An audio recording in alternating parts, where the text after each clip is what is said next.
After a long time waiting, and even considering cancelling my pre-order, my AYN Loki Max finally arrived. And after playing around with it for a few weeks, I can tell you if it's worth the wait.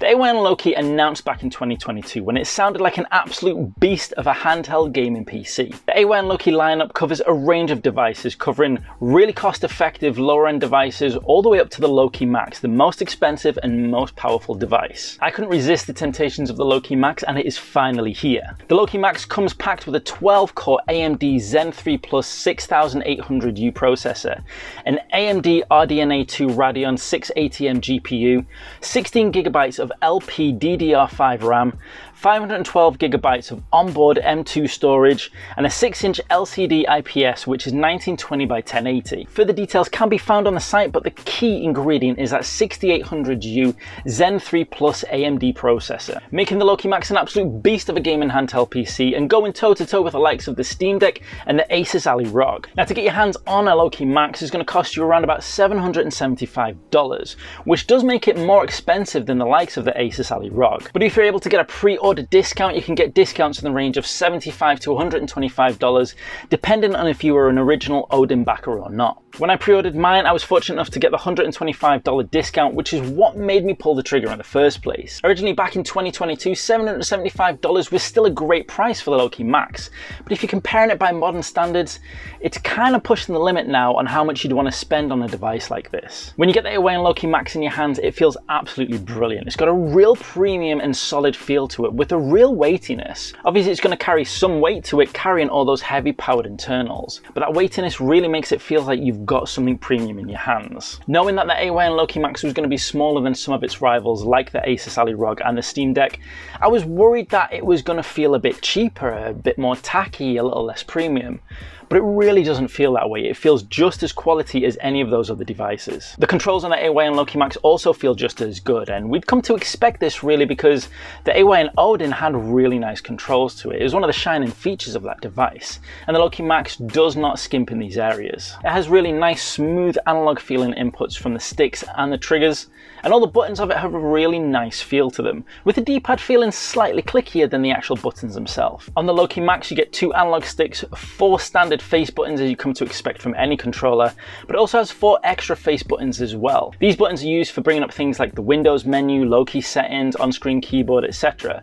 It also has the standard shoulder buttons you'd expect with a nice R2 and L2, and it also has the hotkey buttons we got on the back now with some of these Pro controllers. And considering the Loki is a gaming handheld PC, it needs as many inputs as possible to cover the types of games you're going to want to play on PC. The one thing that is missing from the Loki Max though is trackpads, and considering this is a Windows gaming PC, trackpads would have made the experience a lot smoother than it currently is. But we'll discuss that in a bit. Moving on, and the screen size is, I'd say, just big enough. Any smaller and a gaming handheld PC like this would really struggle. But for the size of the screen, and considering this is a much more portable device than other gaming handheld PCs, the screen is really nice. It does a great job and gives you visibility of everything you need. Like I say, you couldn't go any smaller than this. Some people might find themselves squinting a little bit to see details on a Windows operating system, but considering it's a 6-inch screen, it does absolutely brilliantly. Rounding off the top and bottom of the AYN Loki Max, we've got a memory card slot, USB-C audio jack, and we've got power, volume, and an air vent on top. Honestly, the AYN Loki Max looks absolutely gorgeous. It's such a well-designed console,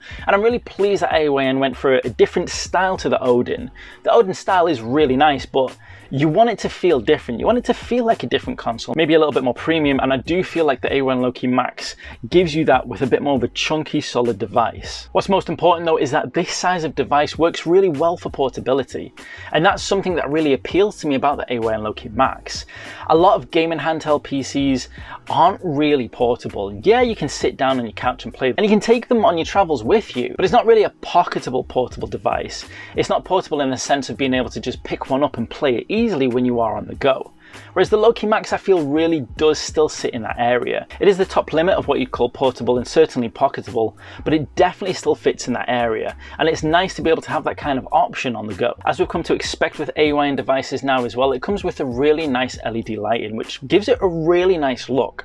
But honestly, I never really like using those because battery power on these kinds of devices is at a premium, and anything that's taken away that battery power I don't want to use. So if I've got my Loki Max plugged in, I'll have the lights on, but if I've not got it plugged in, I'm not going to be using that battery power for anything other than gaming. A small thing to note that won't affect everybody but really frustrates me is that the case that you get when you pre-order the AYN Loki, which is designed specifically for the Loki and even has the logo on the case, unfortunately has a slight issue where the flap that covers the screen when you close it touches the right analog stick, and with prolonged pressure on the analog stick it leaves a little bit of an imprint. Now currently it's never caused such an imprint that it's permanent. After a few hours the print on the analog stick does seem to disappear, but my experience with analog sticks over the years is that the rubber and plastic on them can start to degrade, and that is not something you want to happen on your handheld device. You may want to wait a bit on getting a case to see if AYN do a revision on this. Now moving on to actually using the device, and as soon as you power up the AYN Loki, straight away you're presented with a standard Windows experience. And as crazy as it is to say, this is the biggest downside and limiting factor to the AYN Loki Max. The Windows experience itself. It's not a Loki issue, it's a Windows issue. And unfortunately all Windows gaming handheld PCs are gonna have the same issue.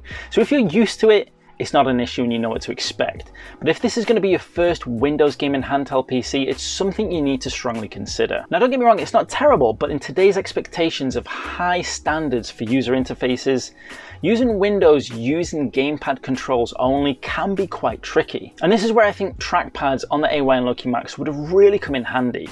It would have made the whole mouse and keyboard experience feel a lot more comfortable on a gamepad. Now obviously this had to be a trade-off on Loki devices because Loki devices are smaller than some of the competition, which means there isn't the space for the trackpads. But it is definitely something I noticed straight out the box that was missing for me and would have made the experience a lot more smoother. But I have to say AYN have done a fantastic job, and they provide a series of shortcuts you can access through different key button presses. You can find out all that stuff that's on a little piece of cardboard that comes with the AYN Loki. But I do recommend, if you have one, there is an awesome background that you can download, which I will link in the description below, that somebody over on Reddit made, that gives you all of those shortcuts as your background. It makes it really useful because it's difficult to remember every single one of them. The main shortcuts that are provided are the likes of swapping between gamepad and keyboard and mouse support, which is really useful by pressing L1 and R1. However, there's a little bit of a slight delay, and the first few times of doing that I wasn't sure if it was working. After a while you get used to that delay and you know what to expect, but again, it feels a little bit clunky. The next one is bringing up the on-screen keyboard, which is accessed by pressing the top right face button around the screen. And it does a great job of bringing up an on-screen keyboard, but the problem is it brings up the accessibility keyboard in Windows, which was never designed for touch control input.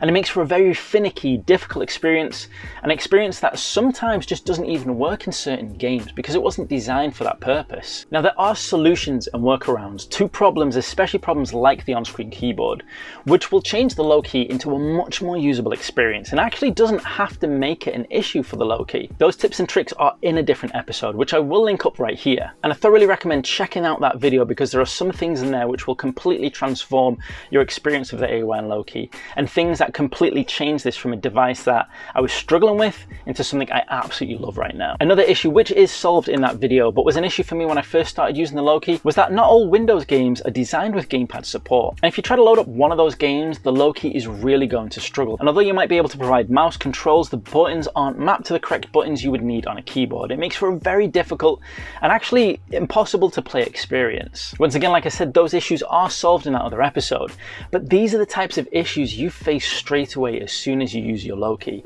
which means it's not a pick up and play type of console. As a matter of fact, I think that can be said for any Windows gaming handheld PC. They're not pick up and play consoles, and that is something somebody really needs to consider if their first step into gaming handheld PCs is going to be a Windows device. Now these problems are issues that need to persist, and tech-savvy users can get around them no problem, but you need to be prepared to do a few tweaks and changes to your Loki when you get it to get the most out of it. Once you do have your Loki fully set up and easy to use, it really starts to shine though. And the power of that 6800 Zen 3 Plus processor really starts to flex. The great thing about the Loki Max is that you can access a range of power options which you can use for different types of games, all the way way from low-end games to high-end games as well, meaning that if you don't want to push the device too much for low-end games, you can get a lot more battery power.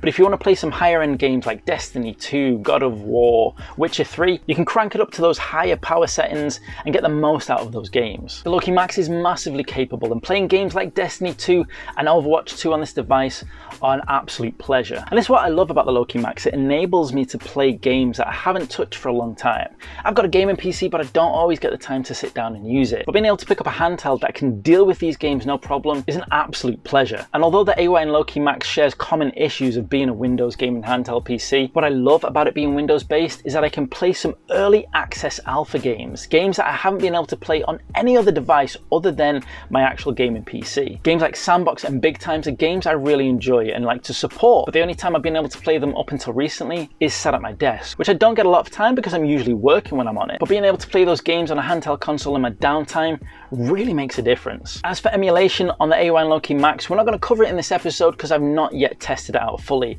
and we will do a separate video all about that. But one thing I can say is that with the power of the processor and GPU, and the fact that this is a Windows gaming handheld PC, we can expect some pretty awesome emulation power from the AYN Loki Max. In terms of battery power, I was actually quite impressed with the Loki Max. Considering this is a smaller device, I thought it would struggle, but you can comfortably get between 1 to 4 hours of gameplay depending on the type of game you're playing. Like I say, if you're playing some lower end indie game, you can probably crank out about 4.5 hours of gameplay.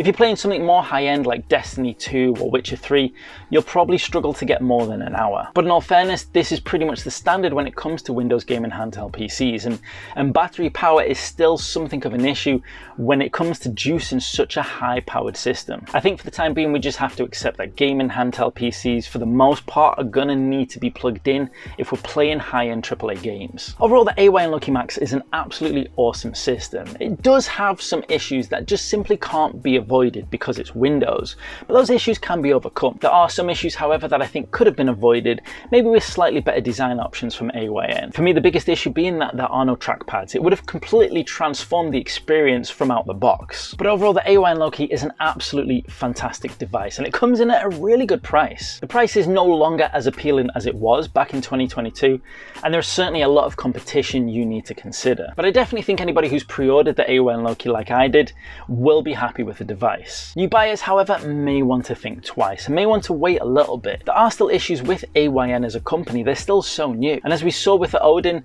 there were a lot of iterations with the Odin which fixed problems from those early devices, and I wouldn't be surprised to see the same thing happening with the Loki devices as well. I hope it doesn't happen because I've got one of the first ones, but I wouldn't be surprised if there were iterations and fixes further down the line. But for as great as the AYN Loki is, there is a lot of competition out there right now. And as always, the biggest competition for any kind of gaming handheld PC is always going to be the Steam Deck, because the Steam Deck just offers such an awesome proposition at such a great price. And one thing the Steam Deck still has over all of these Windows gaming handheld PCs is a better user experience. If you want to find out more about how the AYN Loki Max and the Steam Deck compare, check out this episode right here.